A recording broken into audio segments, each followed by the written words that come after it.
Olá, olá! Sejam muito bem-vindos ao nosso encontro semanal. Que alegria reencontrá-los e trazer aqui grandes nomes do agro brasileiro para discutir os temas que mais importam nesta semana.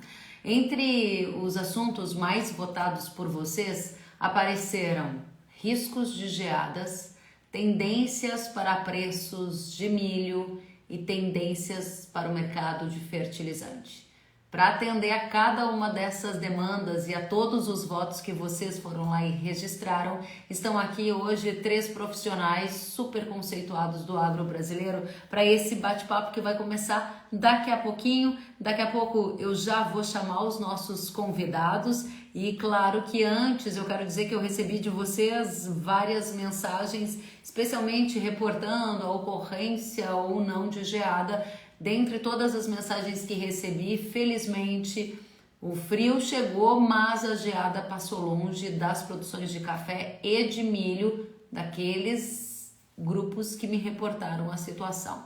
A gente também vai trazer atenção muito especial para as produções de milho. Hoje, mais consultorias brasileiras cortaram a previsão de rendimento da segunda safra, especialmente por perdas de produtividade em áreas de Mato Grosso, áreas de Goiás, áreas de Minas, e ainda assim a maior parte das empresas prevê safra acima de 80 milhões de toneladas, muitas beirando 90 milhões de toneladas. Assunto para a gente analisar com bastante profundidade. E na sequência a gente vai entender se esse movimento de queda observado para fertilizantes, como por exemplo a ureia, devem continuar, em qual medida, por quanto tempo. A gente também vai tratar dos fosfatados, dos potássicos e tudo que vocês quiserem saber. Vamos lembrar que é só enviar nos comentários as perguntas ou aqui no sinalzinho de interrogação. Se quiserem também, coloquem nessa setinha aqui e enviem a live para algum amigo, vizinho, parente que vocês acham que podem se interessar por este conteúdo. Eu já vou chamar os nossos convidados. Antes, vou saber rapidinho de onde vocês estão assistindo esta live e também colocar aqui o tema da nossa conversa de hoje. Vamos lá? Nós vamos receber hoje a Juliana Lemos. A Juliana é analista-chefe da Global Fert. Nós vamos receber o Leones Severo, que é diretor do Sim Consult. Vamos receber Marco Antônio dos Santos, agrometeorologista e sócio-diretor da Rural Clima. Já, peço que os nossos convidados aguardem mais um minutinho, só para que eu possa cumprimentar todos os nossos convidados que já estão chegando. Vinícius de Campo Grande, Mato Grosso do Sul, o Bruno de Valparaíso, São Paulo, o Célio, direto de Londrina, Paraná, o Almeigre de Sonora, Mato Grosso do Sul, tem o pessoal também, Diego de Orleans, Santa Catarina, o Jean de São Leopoldo, São Leopoldo, Rio Grande do Sul e Cristalina, Goiás, o Leandro de Curitiba, o Luiz de Botucatu, Mato Grosso do Sul, muito mais gente de Goiás, o Eric de Rio Verde, a Daiane de Campestre, Minas Gerais e assim por diante. Sejam todos muito bem-vindos, obrigada pela companhia, pela atenção de sempre e vamos direto ao ponto. Hora de chamar os nossos convidados, deixa eu já apresentar para vocês, cada um nominalmente, mas antes vamos garantir que eles já estão todos por aqui. Já vejo o Leones, vou chamar aqui a Rural Clima,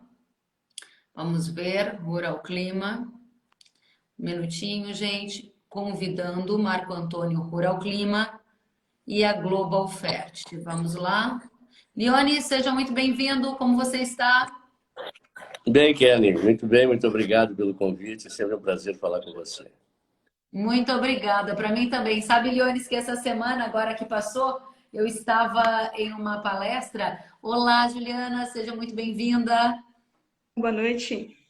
Muito bom recebê-los. Já vou conectar aqui com o Marco e Leones, e contando para você e para todo mundo, que é uma situação curiosa que sempre acontece, né? Eu estava lá conversando com os agricultores e de repente um deles me disse: Nossa, algumas semanas eu estive com teu pai. Aí eu falei: Com o meu pai? Ele falou: Sim, o Leones Severo. Eu falei: Não, gente, o Leones não é meu pai. Aí todo mundo: Como assim? Eu achei que era. Acontece toda hora, né, Leones? Opa, acho que perdi, né, Juliana? Você tá por aí? Estou aqui. Ótimo. Seja muito bem-vinda. De onde você está falando com a gente, Juliana? Eu falo aqui de Rio Claro, próximo a Piracicaba, no interior de São Paulo. Friozinho também por aí, né? Deu uma esfriadinha, Keren. Ah, e agora chegou o homem do frio, Marco Antônio dos Santos, agrometeorologista da Rural. Oi, Seja muito bem-vindo. eu que agradeço. Mas olha, eu vou te falar, Kelly, eu sempre achei que vocês fossem parentes. Pois é, né, Leonis? Essa é uma situação que sempre acontece, né, Nós Tudo Leonis? bom, somos, mas Leonis? muito Tudo bem? distantes. Bom, eu estou em Tudo bom, Garopaba. Eu Leonis? estou em Garopaba. Eu moro aqui em Garopaba, que é um pouco abaixo de Florianópolis, né? Sim. Bom, Mas que prazer estar dividindo tela com o Leonas, com vocês aí, mais uma vez. E Obrigada. num dia gelado, né, Kelly? Eu Num já dia estou da aqui mesma gelado. forma. encasacada, feliz com a nossa conversa, que vai ser quente. Todo mundo aqui querendo ouvir vocês. Primeiramente, muito obrigada a cada um pelo tempo, pela disponibilidade de atender a nossa audiência. A gente abriu a oportunidade para a nossa audiência escolher os temas, e os temas mais votados foram milho, fertilizantes e condições para o clima. Então, eu vou começar fazendo uma sequência primeiro sobre clima. A gente viu, Marco, uma série de preocupações, né, e que continuam, pelo menos em relação a essa onda de frio e risco de geada. Não recebi relatos da ocorrência de geada de forma generalizada, não aconteceu para café, para milho praticamente, né? Pelo menos a nossa audiência que não reportou. Minha pergunta é: o risco de geada continua bastante elevado até que dia? E ele continua bastante elevado? Então vamos lá, Kelly. São duas coisas. O risco para geada persiste até segunda-feira. Ponto. No entanto, o risco que a gente fala é o mesmo que estava tendo para essa semana. Ou seja, o frio persiste porque uma nova massa de ar polar avança pelo Brasil, agora, uma continuidade dessa massa de ar polar, e pode levar ao longo do final de semana temperaturas mais baixas, podendo ocasionar, como aconteceu agora hoje, principalmente hoje, aquelas pequenas geadas pontuais. Nada comparado com 2021, né? Tivemos aquelas geadas amplas. O que estamos vendo agora é geadinhas pontuais. A única coisa que me deixa um pouquinho mais em alerta é que hoje só não tivemos geadas de fato por conta do ciclone extratropical que estava no litoral do Rio Grande do Sul, que por conta da passagem dele jogou muita nebulosidade, muita umidade dentro do continente, que fez com que as temperaturas não caíssem tanto. No entanto, com o afastamento desse ciclone agora, nas próximas 12, 24 horas para o Oceano Atlântico, ele já está totalmente no Oceano Atlântico, o tempo abre. E aí a perda de calor para a atmosfera durante a noite é um pouco mais intensa. Então, o que a gente pode ver é algumas geadas um pouco mais pontuais do que nós vimos hoje, porque hoje não ocorreu geada, foi aquela geada extremamente branda, né, sem uma quebra significativa na produção, como a gente já vinha alertando, né? Então, de uma forma geral, essa de final de semana me preocupa um pouquinho mais por estar com o céu mais aberto. Excelente. Então, nossa primeira manchete, nosso primeiro destaque aqui, a Rural Clima diz para a gente que o risco para geadas permanece até segunda-feira e ainda há, claro, uma preocupação em relação às lavouras do Centro-Sul, e a ocorrência foi de geadas pontuais de baixa intensidade nesta madrugada. A gente vai seguir monitorando. Marco, eu volto com você já já. Quero dizer que tem muita gente da audiência aqui, o pessoal lá de Uberlândia assistindo a live e também o pessoal de Rondônia, obrigada ao Busanello. Temos muito mais gente aqui, como o Marino Altman, está dizendo que está em Diamantino, Mato Grosso, verificando as lavouras de milho e acompanhando a live por aqui. Que bom, Marino, conta pra gente depois como estão as lavouras por aí.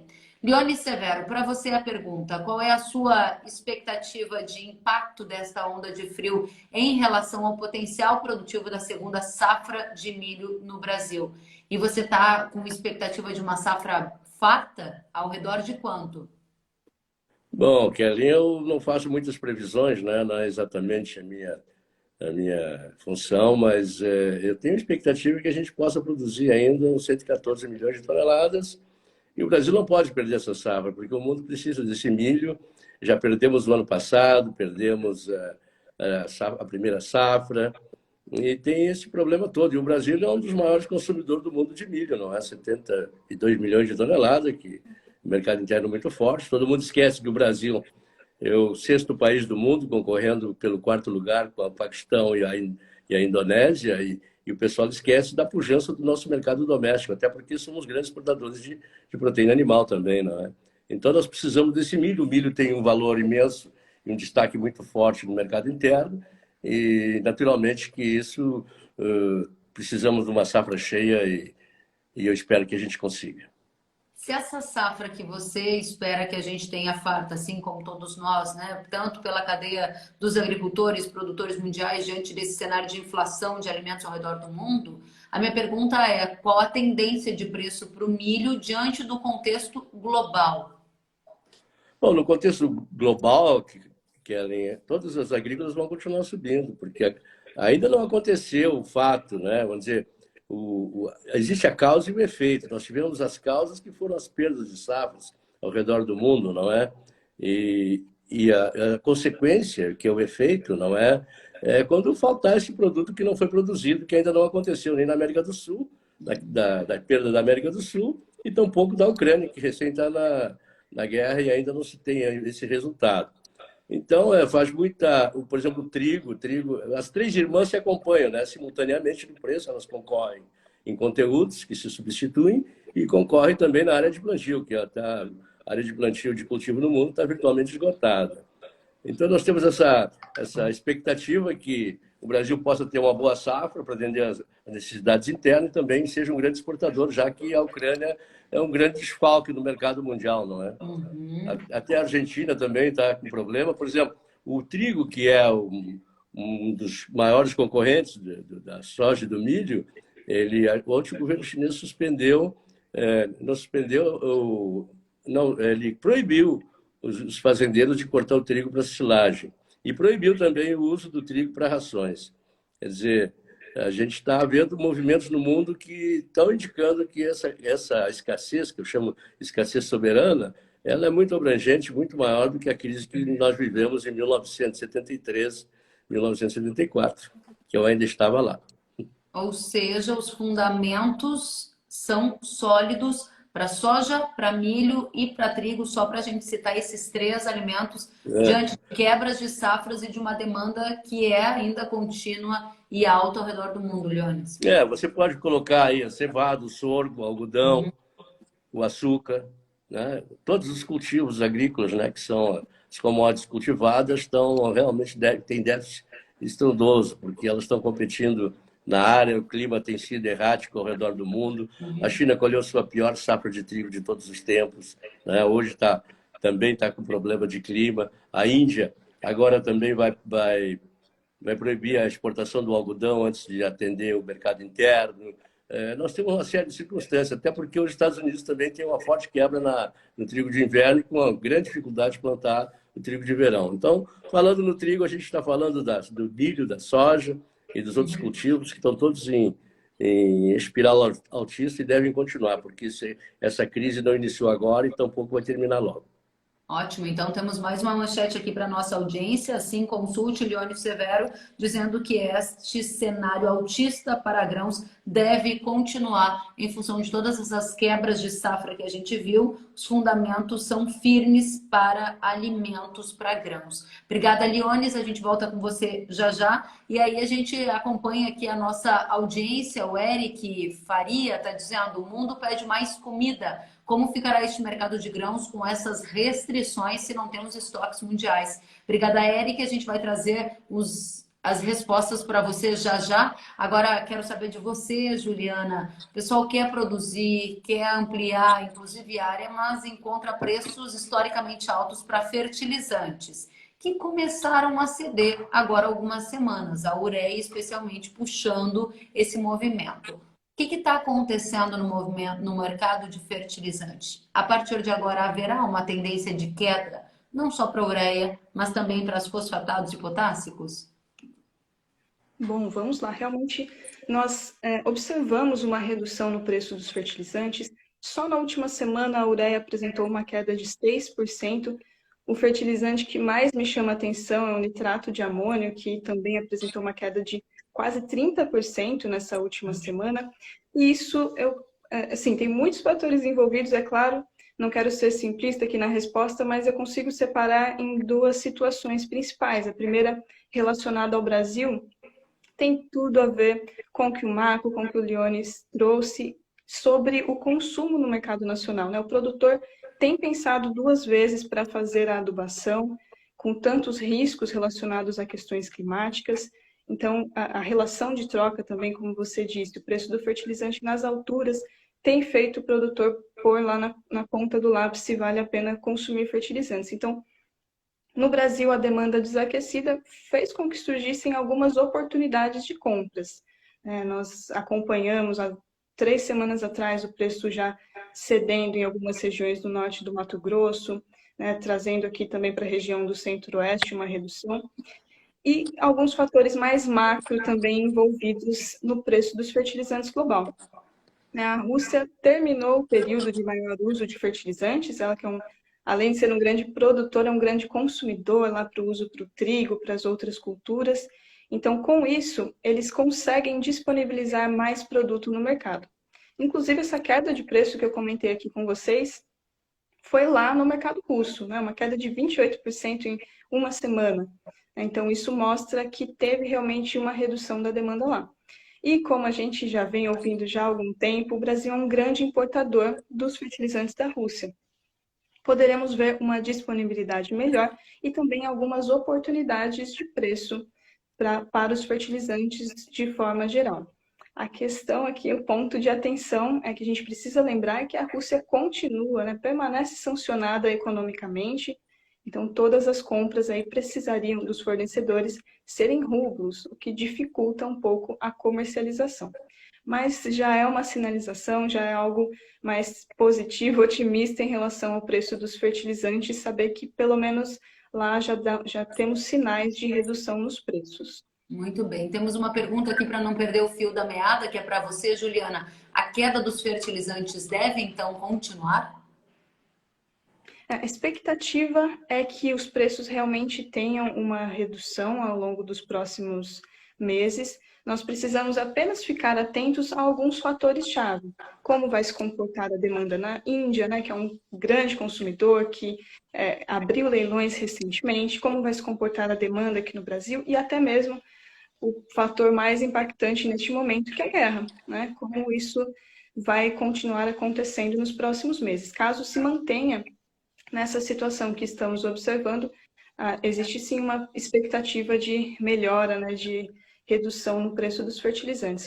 A única ressalva, até para trazer uma resposta mais completa, é sobre o cloreto de potássio. Esse é um fertilizante que um dos grandes produtores, que é a Belarus, continua sancionado. Então, esse volume que costuma vir para o Brasil, nós não veremos. Então, para esse fertilizante, a gente fica ainda com um grande alerta. Muito bem, então, mais uma manchete para a nossa audiência, a Global Fert indicando que a queda dos preços dos fertilizantes começou a acontecer com um movimento mais intenso para o nitrato de amônio, com um recuo de mais de 30% nos últimos dias, e se as condições permanecerem muito próximas das que temos hoje, há ainda algum espaço para quedas ainda nos fertilizantes, com destaque para as dificuldades enfrentadas para o cloreto de potássio, né, com os países de origem sancionados. Obrigada pela presença, Juliana, Global Fert. A gente vai continuar, gente, tem muita gente nos assistindo. Obrigada a todos de casa, obrigada pelas perguntas. Leones, não vou perder tempo, já vou para perguntas para você, e aqui eu vou perguntar sobre trigo, porque você falou do milho, da soja, do trigo, que são as co-irmãs. E a pergunta da nossa audiência é se o preço do trigo vai se manter até a colheita. Com certeza. Eu faço a seguinte observação. Os preços que eu falo são os preços nominais das bolsas de mercadorias que vão continuar subindo. Não significa necessariamente que terão fidelidade no repasse aqui na origem, entendeu? Essa é a questão. Nós temos visto que tem se mantido, o trigo realmente está escasso e, naturalmente, que o preço vai continuar subindo. E eu penso que nosso trigo tem estamos exportando bem, inclusive, né? Tanto trigo quanto milho, mas o nosso trigo é um trigo também de um mercado muito restrito, né? Porque é um trigo mole, então a gente não tem assim um alcance maior em relação a preços. Ou seja, você vê espaço para sustentação e até alta do preço do trigo nas bolsas, mas isso não significa que haverá uma escalada de preço no mercado doméstico. O que inibiria o mercado doméstico de acompanhar esse movimento do mercado internacional, Leones? Não é que vai inibir, é que nós temos um produto que tem um relativo valor, e esse desconto vem, né? Porque nós não temos trigo duro, nós temos um trigo, como eu falei, de qualidade baixa. Então, naturalmente, que ele não tem o mesmo preço, o prêmio que recebe um trigo de maior qualidade. Mas pode ter certeza que os preços continuarão firmes, sim. Muito bem, obrigada, Leones. Vamos para você, Marco. Muitas perguntas aqui sobre as geadas. Eu vou trazer a do Thales Henrique, que quer saber quais são as previsões de geadas para junho e julho, se esses eventos tendem a continuar, se você já enxerga isso nos seus mapas. Conta para gente. A grande pergunta dessa semana, Kellen, se você me permite, era assim: se maio tá sendo esse frio todo, você imagina a hora que chegar o inverno, né, Léo? Você imagina o que tá nos esperando no inverno, né? Assim, mas por incrível que possa parecer, eu acho que se o milho escapar até segunda-feira da geada, e deve escapar, tá? E deve escapar muito bem, não deve ter geadas amplas no Brasil, eu acho que não tem mais previsão. Acho que o milho está salvo e aí já pode ser passar uma régua na produção de milho no Brasil. Com relação ao inverno, há entradas novas, entradas de massa de ar polar. Os mapas indicam entradas de massa de ar polar, até porque nós estamos com o Oceano Pacífico frio, né? E isso faz com que a porteira fique aberta para que as massas de ar polar avancem com maior facilidade sobre o Brasil, ou sobre a América do Sul de uma forma geral. Então, eu não descarto a possibilidade de novos eventos de frio, como aconteceu essa semana, tanto em junho quanto em julho, até mesmo em agosto. Só que, por enquanto, os mapas não vê uma data para isso acontecer, né? Que deixa bem claro. Mas o risco é grande, até porque nós estamos, né, sobre ainda um fator de uma laninha, né? Ainda meio perambulando aí, porque está voltando a chover no sul e tal, mas esse fato faz com que as massas de ar polar avancem. Então, eu não descarto novos episódios de geadas ao longo aí do inverno.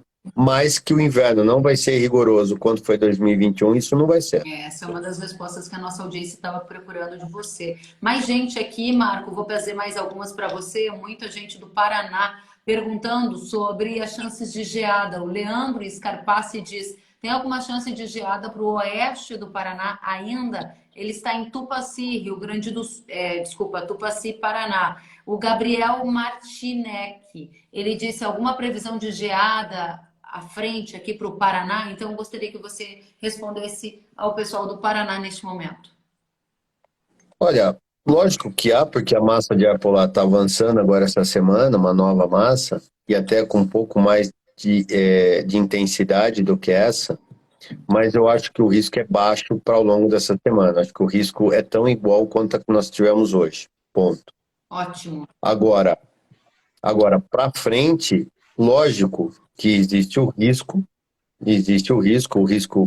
todo ano tem esse risco, nós estamos no inverno, e falando em Paraná, falando em Rio Grande do Sul, Santa Catarina, Paraguai e Mato Grosso do Sul, o risco há.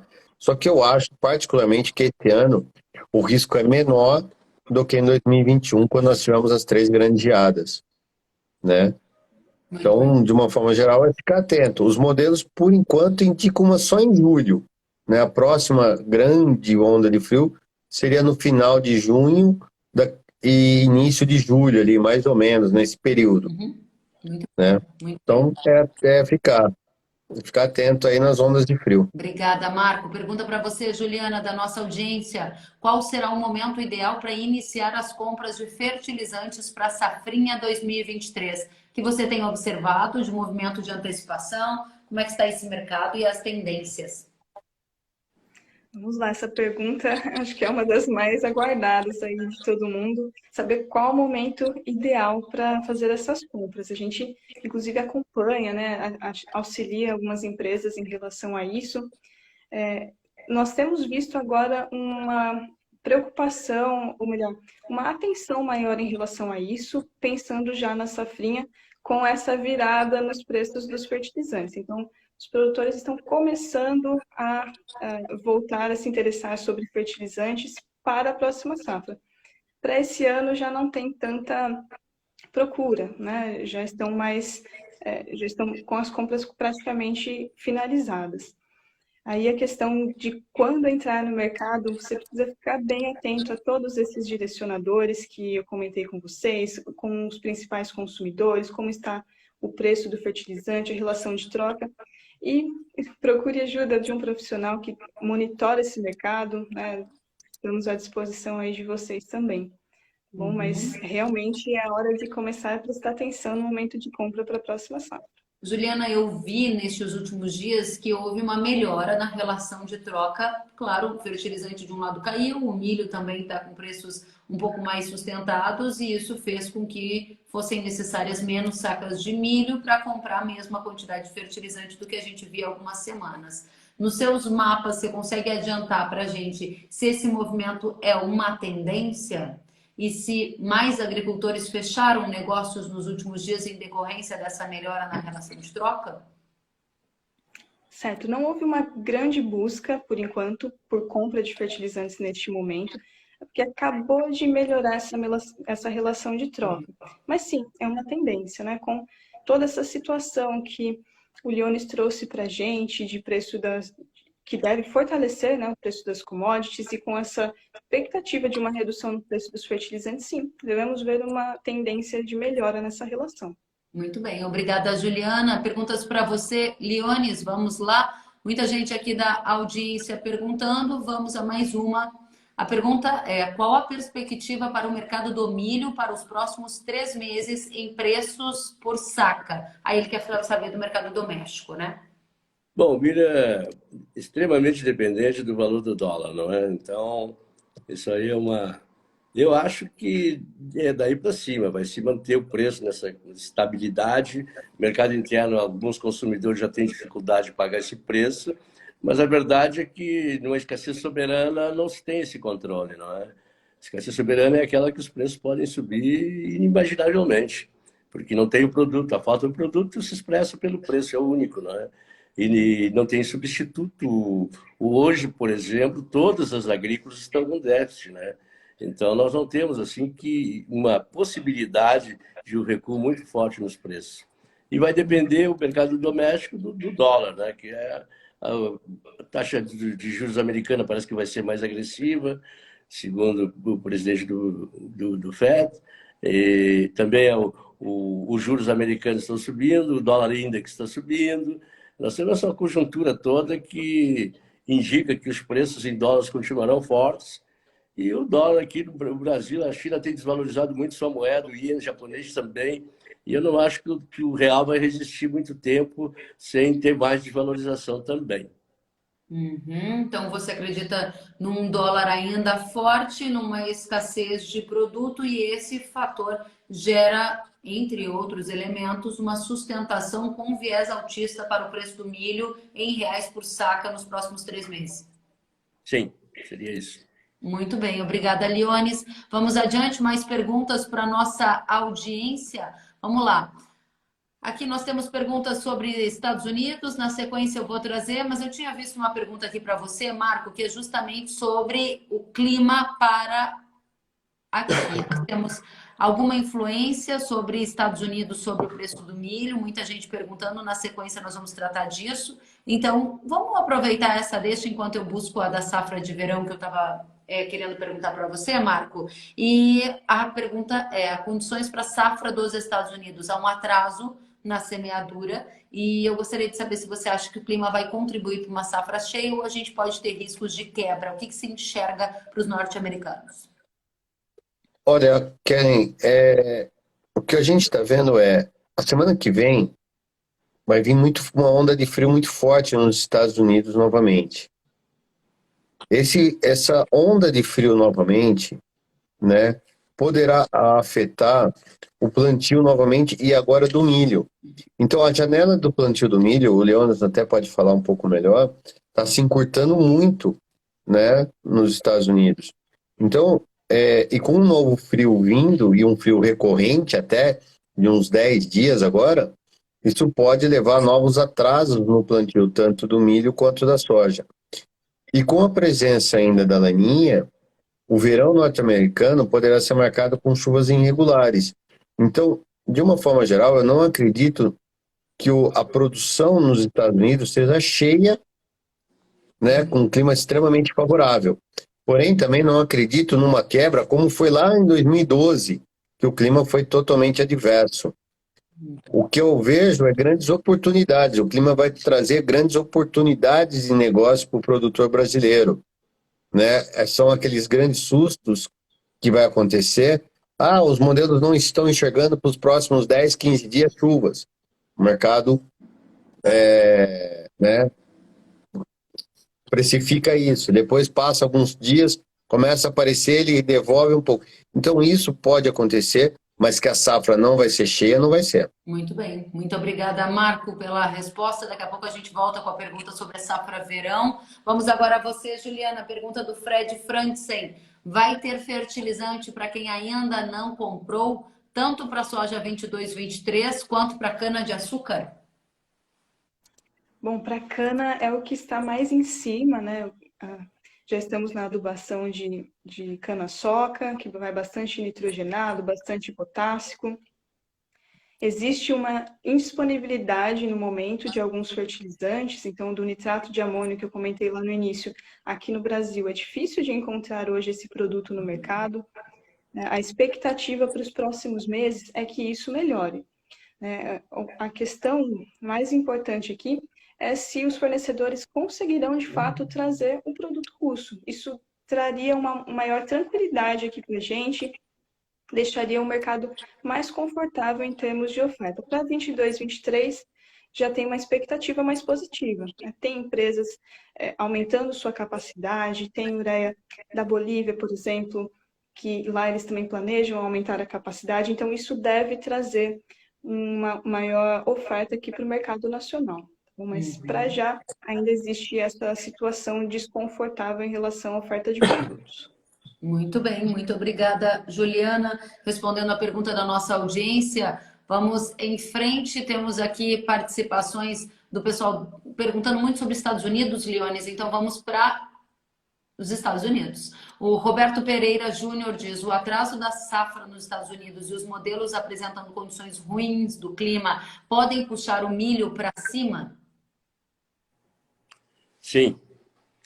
Já falei sobre isso, né? O milho, todos eles vão continuar subindo nas bolsas de mercadorias. Só que o mercado é muito dinâmico, tem que prestar muita atenção, porque quando chega num certo momento, como acontece agora, os traders começam a arbitrar posições e produtos, e isso naturalmente trava um pouco o mercado. Quer dizer, um dia eles vendem milho, compram soja, hoje a relação soja-milho está ao redor de 2, é muito baixa, a rentabilidade do milho é o dobro da soja, né? A taxa de retorno nessa relação. Então, vamos continuar plantando milho, eu penso, porque até o dia 31, onde as principais regiões dos Estados Unidos têm a janela vencendo o dia 31. E as franjas norte do cinturão oeste já vence o dia 25. E ali tem as Dakotas, né, que são... A Dakota é o quinto maior produtor, a Dakota do Sul é o quinto maior produtor de milho e a Dakota do Norte é o quarto maior produtor de soja dos Estados Unidos. E o que nós vemos hoje, o atraso das regiões mais produtivas. Isso certamente já afetou o potencial produtivo. E nós certamente não teríamos uma safra cheia. Bom, hoje até já deu um desconto no rendimento, mas eu acho que vai ser muito mais abaixo. E eu tenho grandes preocupações, sim, sobre a safra americana. Eu acho que nós não vamos ter uma safra tão grande quanto vieram as últimas previsões. E a soja também. Os Estados Unidos aumentou a produção mundial de soja em 45 milhões de toneladas, um acréscimo de 10,5. que nunca aconteceu na história. Então, nós temos esse conjunto de fatores, né, extremamente difíceis, né, difíceis de ser solucionado em 1 ano, 2 anos, porque essa reposição, naturalmente, vai demorar muito mais tempo. Os preços deverão se conservar. Uma coisa que a gente está percebendo é que os prêmios continuam fortes também, não é? A gente teve poucas incursões nessa área de preços, essa magnitude de preços, e todas as vezes que isso aconteceu, os prêmios estavam negativos. Fora o ano passado e esse ano aqui, para mostrar a situação aguda que estamos vivendo de suprimento no mundo. Muito bem, obrigada, Leones, por responder à nossa audiência. Tem mais perguntas aqui para você, Juliana? Ou melhor, vamos para o Marco antes. Pergunta que é do Filipeto Silvano. Ele é presidente do Sindicato Rural de Sorriso, Mato Grosso. Seja muito bem-vindo. E é para você, Marco. Final de setembro, vamos conseguir dar início no plantio ou com uma incidência de laninha, as chuvas podem atrasar? Eu acho que ele consegue sim dar início, né? O 63 consegue dar início ao plantio. O Cerrado consegue, de uma forma geral. No entanto, o que está se mostrando é que as chuvas só se regularizam de fato, aquela regularização que a gente vê, mais para meados de outubro. Então, não é uma ausência de chuvas, mas as chuvas ficam muito irregulares até meados de outubro, né? Então, você pode ter um ou outro com sorte que plante cedo, quando uma região vizinha ainda não. Então, é um ano de se olhar com muita calma esse início de safra, porque as chuvas não vão chegar tão cedo quanto foi agora, 2021. E como o produtor, a gente sabe, o retrovisor do produtor é só 12 meses, então qualquer 1 ou 2 semanas de atraso que tiver, ele vai falar, minhas chuvas estão atrasadas realmente com relação a 2021. Mas o que eu acho que ele planta, entre aspas, dentro de uma normalidade, ou seja, o Mato Grosso plantando de fato já no início de outubro, acho que isso acontece. Ou seja, atrasa a chuva do final de setembro e empurra o plantio para o início de outubro. Não, Kelly, acho que eu me expliquei errado. Eu acho que até planta, meu grande medo é acontecer algo muito parecido com 17, quando você teve chuvas em setembro, todo mundo startou o plantio, aí você tem aquele início de outubro um pouco mais seco, porque as chuvas ainda estão irregulares, né? O sistema ainda está irregulares, e aí você tem condições de fato para plantio, aquela condição plena para plantio só em meados de outubro. Então, de uma forma geral, porque os modelos hoje enxergam chuvas em setembro, não é uma ausência de chuvas em setembro. Então, acho que até volta a chover em setembro, mas não com aquela, tipo igual foi esse ano, que começou a chover no começo de setembro e não parou mais, né?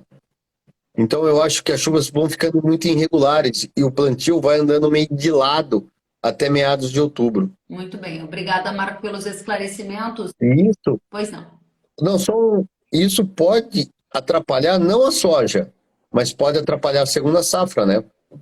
Muito bem, muito bem. Obrigada, Marco, por complementar. Juliana, pergunta para você do Gimeno. E ele diz como fica a questão logística nas entregas de fertilizantes para soja se houver uma postergação na decisão de compra. Ou seja, quem está deixando para comprar mais lá na frente, está receoso em relação a risco de não conseguir receber o produto. O que você acha? Pode ter grande dificuldade, sim, né? Tanto a questão logística de chegada desses produtos por navios, né? A gente sabe de como está complexo, né, essa questão, com portos com atrasos. Aqui no Brasil também, a média de tempo de espera de um navio em torno de 35 dias aí nos portos mais movimentados. Então, pode ter dificuldade nesse descarregamento do produto nos portos. E também em relação ao transporte aqui no Brasil. A gente sabe que para a entrega de fertilizantes se usa muito o frete retorno. Então, depende muito de como será a exportação dos nossos produtos agrícolas, se nós teremos caminhões suficientes voltando dos portos para as regiões do interior do Brasil. Então, não um ponto aí novamente de atenção em relação a essa questão logística. Você está correto, isso tem um impacto sim na entrega dos fertilizantes. Muito obrigada, Juliana. Pergunta do R. Taufer para você, Leones. Leones, você queria fazer uma parte sobre isso? Não, não, Desculpe. não. R. Taufer pergunta para você. Ele diz: vou segurar a venda 23 de soja. E a questão é viável apostar em uma baixa para novembro em Chicago? Não, não é viável. Postar numa baixa, não. Eu só digo que o brasileiro tem que vender sua soja no primeiro semestre, que é a grande demanda do mercado está sobre a soja brasileira. Quer dizer, todos os agentes estão todos conectados em busca do produto. Depois é uma aposta, né? Porque a gente sabe que mais tarde já não tem a mesma logística, os portos já estão virados para milho, né? Então, o Brasil precisa vender a sua soja no primeiro semestre. Naturalmente que esse ano tem um contexto diferenciado, né? Que isso pode acontecer. O que está acontecendo também é que os americanos estão aumentando muito a capacidade industrial. Ontem a Cargill anunciou mais 2 indústrias. São 12 indústrias sendo construídas nos Estados Unidos, porque a margem a taxa de retorno das indústrias tem sido estupenda.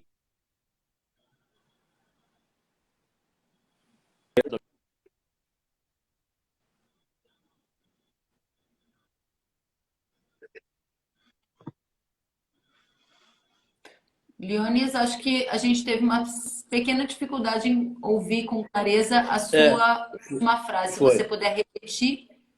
Eu estou dizendo que os Estados Unidos estão aumentando muito a capacidade de processamento de soja. Não é? Ontem a Cargill anunciou 2 indústrias mais, já são 12 indústrias em construção, até 2025 aumentará em 30% o processamento americano.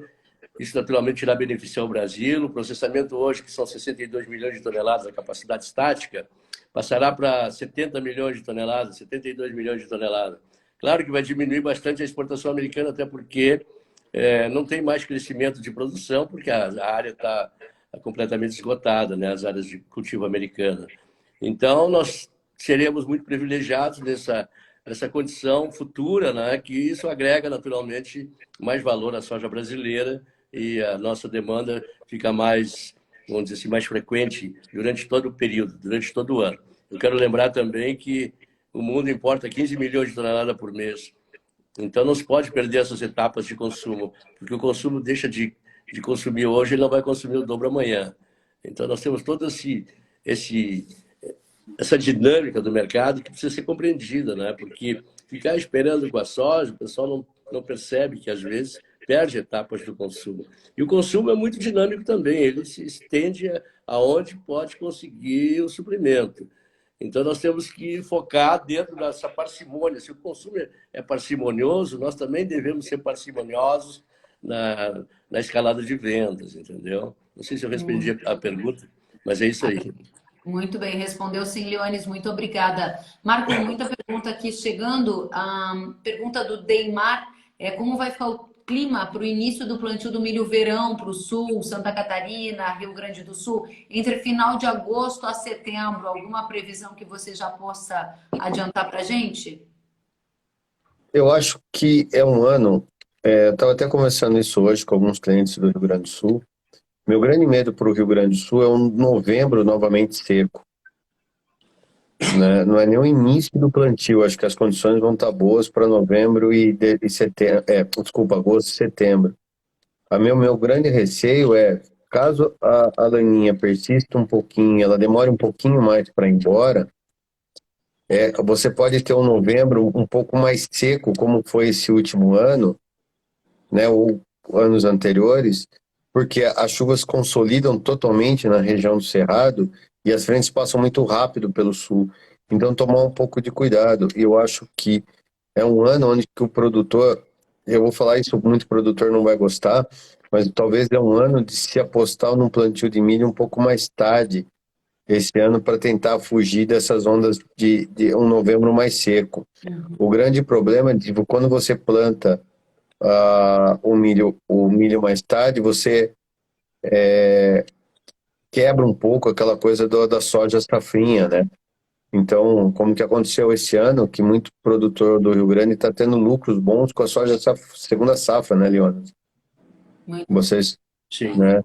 Então, isso sacrifica um pouco. Então, eu acho que vai ter que começar a fazer conta, mas é um ano que o setembro e o agosto e setembro vão ser muito bons de chuvas para o plantio, mas novembro nem tanto. Legal. Só para não deixar os nossos cafeicultores desassistidos, eles são muitos que estão aqui conosco no café. Muito obrigada pela audiência, cafeicultores. O pessoal do café quer muito saber sobre os riscos para a cafeicultura, como ficam as ondas de frio nas áreas cafeeiras. Pergunta o João dos Reis Mazo. Ele diz: será que vai repetir igual foi em 2021? Muitos produtores da minha região vão desistir da cultura, diz o João, lamentando, né, o que aconteceu no ano passado e torcendo também para que não se repita esse ano. Obrigada. Não, eu também torço para que não tenha geadas tão severas quanto foi 2021, né? Que ela possa acontecer daqui 30 anos, só como aconteceu.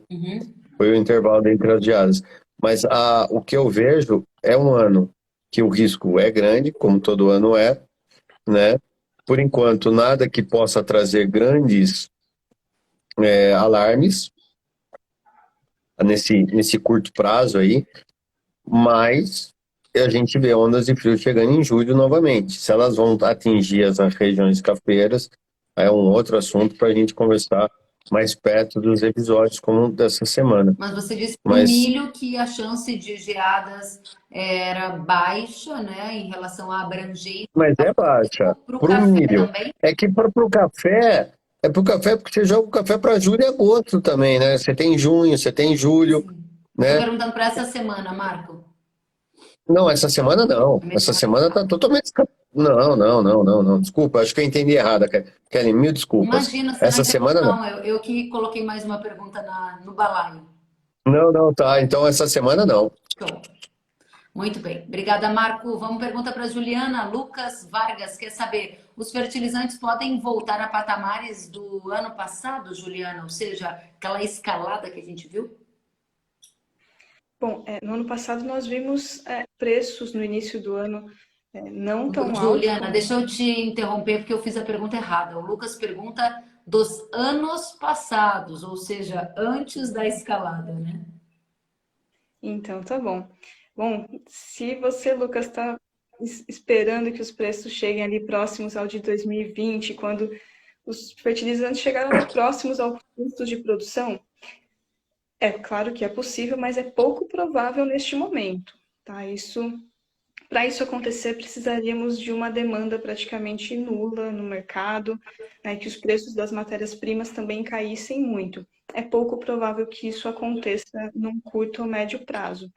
Tá? Então, não devemos ver preços tão baixos, apesar de termos um horizonte um pouco mais otimista do que há 2 meses atrás. Muito bem. Gente, está chegando o fim a nossa live. Corre e manda no comentário aquela última pergunta. Se é para o Leones, para a Juliana ou para o Marco, escreva rapidinho que eu vou escolher agora. Enquanto você está escrevendo, vou fazer mais uma para você, Juliana. Pergunta do Tiago Marques, de Varginha, sul de Minas Gerais. Ele diz: está na hora de planejar a compra de fertilizante para plantio de soja neste momento? Assim, eu sou uma adepta sempre do planejamento, sempre é hora de planejar, de ficar atento aos fatores de mercado. Sim, é um bom momento para começar a pensar nisso, até porque nós estamos vendo essa inversão na curva. Então, já se preparar para os momentos de compra, para absorver o máximo possível essa redução nos preços. Obrigada, Juliana. Comentário do Diogo Peixoto dizendo que tem muitas empresas já vendendo semente de milho para a safrinha 2023 e teve uma alta nos valores da semente. Estamos para colher uma safra muito boa de safrinha. Será que a semente pode baixar? Vamos ver se alguém aqui quer responder. Mas a pergunta para você, Lione, se quiser comentar a pergunta do Diogo, fique à vontade. Se não, já trago mais uma questão para você, que é do Aloísio Bezutti. E ele pergunta: no Rio Grande do Sul já tem muito contrato de trigo na casa de R$110 por saca. É hora de travar o preço ou deixar em aberto? Para você, Leones. Do trigo eu deixaria em aberto, não só do trigo, da soja, do milho. É um momento muito difícil. Eu tenho 60 anos de mercado de agrícola, né? Principalmente voltado no mercado internacional. E esses momentos são muito difíceis. E difícil alguém que já sobreviveu nesse momento, como eu, que sou mais, né, o último o último dinossauro do mercado. Então é o momento para ter uma espera, não se apressar, né? Não ser o que já está disponível e que já está quase vencendo em armazenagem, mas o restante é para prestar muita atenção, principalmente na troca, né? Onde tem que ser compatível. E arriscar comprar um produto caro e depois não ter, embora exista a perspectiva de preços excelentes no futuro próximo, mas é uma aposta. Então, o melhor é evitar que tenha essa dor, né, que normalmente acontece, e o produtor fica muito angustiado com isso. Mas é um negócio back-to-back dentro de uma relação sadia. Obrigada, Liones. Pergunta para você, Marco, do Diego Machado. Como será o verão 2023 no sul do Rio Grande do Sul? Há previsão? Com esse laninha a gente pode ter algum cenário mais complicado? Não, desculpa, Karen, você me conhece muito bem, eu me abstenho essa pergunta, porque o que eu falar agora vai mudar, nós estamos falando de mais de 9 meses, nenhum modelo consegue pegar tão assim, e para mim, eu vou ser muito sincero, eu acho que a laninha não persiste para 2023. Os modelos americanos que estavam intensificando já mudaram a curva e já estão dando que a laninha termina no final do ano. Legal. Então, qualquer coisa que eu falar agora, eu posso errar muito forte. Vamos então para uma mais fácil, entre aspas. A pergunta Muito obrigado, aqui Kelly. é Obrigado. imagina, do Lorenzo Brandão, e ele diz, Marco, como estão as previsões de geada para sul de Mato Grosso do Sul? Se for para essa semana, tá tranquilaço, não tem nada. Mais para frente pode ocorrer alguma coisa lá em julho, mas aí já não tem tanta, né, cultura ali em julho. Obrigada, Marco. Se for para Pergunta para você, Juliana, do Paulo Sartor. A compra de fertilizantes dos americanos está ou vai influenciar nos preços brasileiros? A compra dos Estados Unidos sempre influencia no mercado internacional.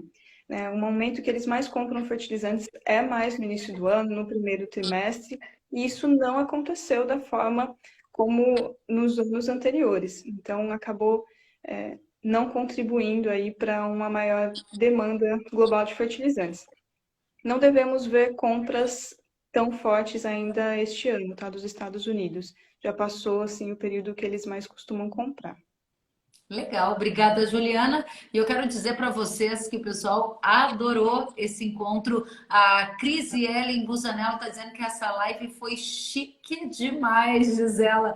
Que ótimo que você gostou, Cris Ellen. A gente fica muito feliz. A Bia está dizendo que é um grande privilégio poder assistir a você. Lione Severo, o Agro Caon está dizendo show de live. Grande presença de vocês quatro. Muito obrigada.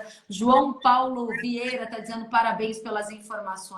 A GN Lopes dizendo parabéns, excelente live. E assim por diante, muita gente aplaudindo e agradecendo. Eu também quero aplaudir e agradecer cada um de vocês. Obrigada, Lione Severo. Obrigada, Juliana. Obrigada, Marco. Voltem sempre, continuem com saúde, fazendo esse belo trabalho que fazem pelo agro brasileiro. Se quiserem, cada um tem um tempinho para sua consideração final. Liones, a palavra é sua.